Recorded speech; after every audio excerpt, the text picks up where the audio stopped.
Halo kawan-kawan, kembali lagi berlanjut dengan saya. Ini sedikit masih terngiang-ngiang di dalam pikiran saya. Ada sedikit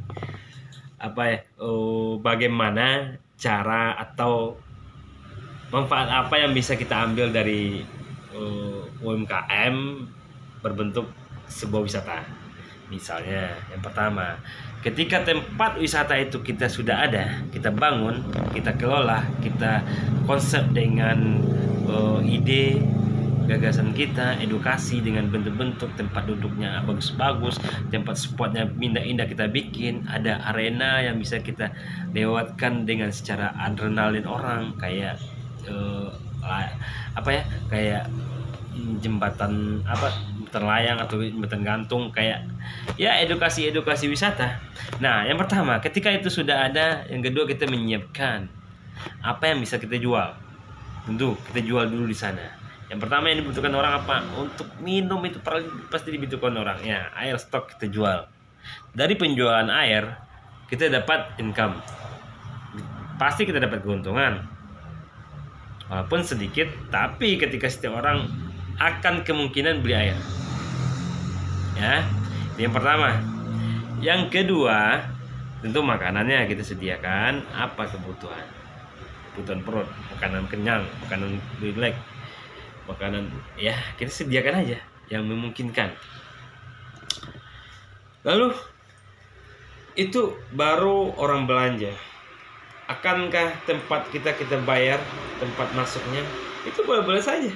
Masuk di tempat wisata kita berbayar, misal andai kata kita taruh tipis-tipis saja karena bahwa wisata sudah banyak, kita tidak ada modal banyak, misalnya kita bikin wisata sederhana, tapi kita bisa mengkonsepnya dengan edukasi pemikiran kita yang bagus, yang menarik. Nah, orang masuk, taruh aja masuk orang 2.000 atau 3.000, kita ambil satu orang, nggak berat bagi orang. Tapi masuk 3.000, orang parkir juga. Orang datang, dia bawa kendaraan, motor pasti parkir, kita sediakan. Itu hal kecil, hal remeh yang kita dapat. Belum nanti berkembang, tempat spot-spot kita sediakan, tempat foto berbayar. Itu salah satu. Nah, ketika itu terjadi, otomatis dikumpulin bisa dapat uang kan. Yang mengelola dan mengurus, nah itu pasti kita kasih gaji. Sediakan gaji buat mereka dengan aturan mekanisme yang baik kita buat. Kita belajar yang profesional, kita tiru cara mekanisme yang jauh lebih baik.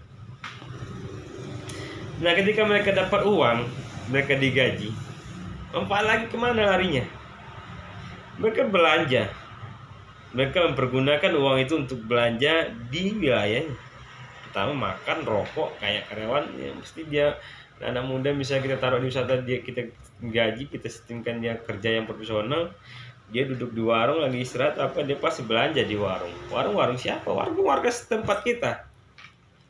Nah, disitulah makna. Jadi uang itu bersumber dari mana? Uang itu bersumbernya dari orang yang datang. Orang datang ke tempat kita, dia pasti bawa uang. Nah, uang dia itu ditaruh di kampung kita, ditinggalin di kampung kita. Nah, kalau uang tuh banyak di kampung kita itu, muter uang tuh banyak, kita pasti punya uang sih, banyak, punya uang bersama kita. Kalau kayak gitu ceritanya. Nah, itu manfaat-manfaat kecil dari bisnis wisata. Manfaat ke depannya apa yang bisa didapat? Ya, berkembang, masyarakat pasti punya uang, punya aset, tempat-tempat masyarakat juga bisa dikembangkan, bisa membuat tempat-tempat peristirahatan atau homestay. Ya, kan awal kita wisata, tempat orang berkunjung, setelah itu pasti akan orang butuh istirahat di sana juga. Kita sediakan, berkembang dengan masyarakat. Situlah potensi gagasan ini bisa kita manfaatkan untuk bersama. Dan sederhana sebenarnya awalnya. Uang receh yang kita kumpulkan 1.000-2.000, tapi 1.000-2.000 itu kalau dikumpulkan kali banyak jadi banyak juga dia itu. Jadi kawan-kawan atau adik-adik mahasiswa, pemuda di kampung juga membantu bagaimana ini bisa bergerak.